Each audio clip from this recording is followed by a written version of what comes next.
তো আজকে আমি বানাবো কাঁচা আমের কাশ্মীরি আচার। কাঁচা আমের সিজন চলছে আর আচারের রাজা কাশ্মীরি আচার বানাবো না তা কি হয়? তো চলে আসলাম আচার বানানোর জন্য। তো প্রথমেই কিছু আম নিয়ে নিয়েছি আমি। আমগুলো পানিতে আমি 10 মিনিট ভিজিয়ে রাখবো।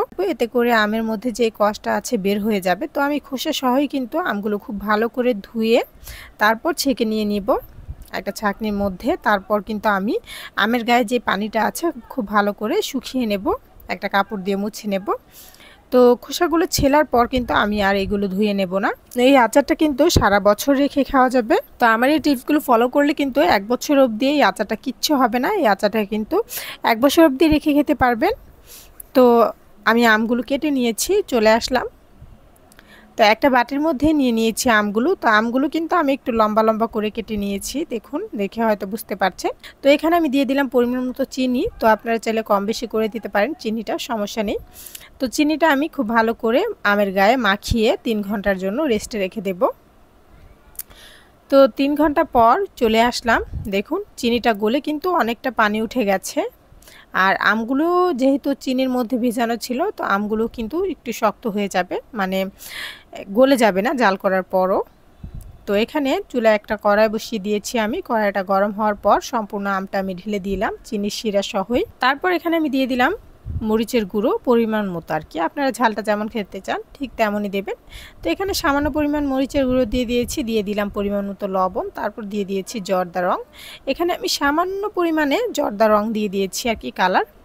তো কাশ্মীরি আচারটা কিন্তু অনেকেই অনেকভাবে বানায়। সব কিছু দিয়ে আমি একটু নাড়াচাড়া দিয়ে দিলাম, দিয়ে আমি চুলার আগুনটা একটু বাড়িয়ে দিয়েছি।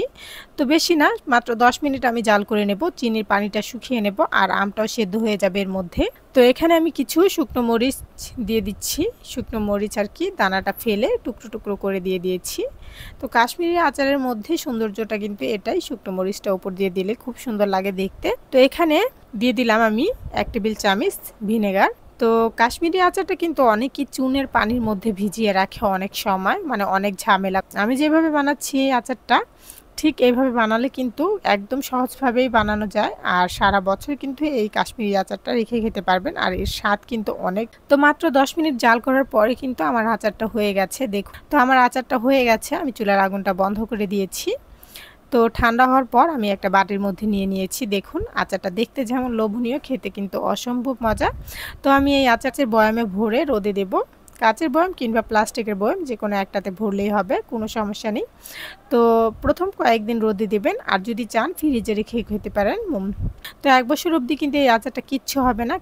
আর এই আচারটা কিন্তু খেতে অসম্ভব মজা। তো যারা ইউটিউব থেকে আমার এই ভিডিওটা দেখছেন তারা প্লিজ ছোট্ট একটা লাইক দিয়ে সাবস্ক্রাইব করে দেবেন। যারা এখন অবধি সাবস্ক্রাইব করেনি তারা সাবস্ক্রাইব করে দেবেন। আর যারা ফেসবুক পেজ থেকে দেখছেন তারা প্লিজ ফলো দিয়ে পাশে থাকবেন, ছোট্ট একটা লাইক দিয়ে পাশে থাকবেন আমার। তো ভিডিওটা এতক্ষণ দেখার জন্য আপনাদের সবাইকে অনেক অনেক ধন্যবাদ। সবাই ভালো থাকবেন। আল্লাহ হাফিজ।